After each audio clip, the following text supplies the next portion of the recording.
दोस्तों हम लोग अपने घर के बाहर आ चुके हैं और किसी से मिलने बहुत दूर जा रहे हैं और बहुत ही खास होने वाला है आज का ब्लॉग। किससे मिलने जा रहे हैं ब्लॉग को पूरा देखिए, मालूम हो जाएगा आपको, बहुत मजा आने वाली है आपको। चलिए शुरू करते हैं।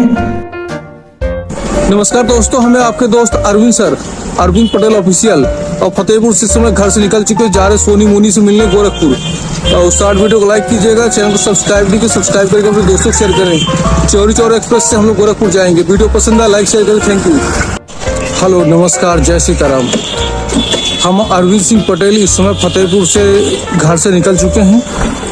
अब चौरी चौरा एक्सप्रेस पकड़ के गोरखपुर जाएंगे। आपको जैसे बैटरी चार्ज रहेगी तो आपको अपडेट देते रहेंगे, कृपया सपोर्ट कीजिएगा। गोरखपुर पहुंच के पूरा ब्लॉग वीडियो अपलोड करेंगे। चैनल को सब्सक्राइब करें, लाइक करें, शेयर करें, थैंक यू। गोरखपुर जा रहे हैं हम नेपाल के लिए।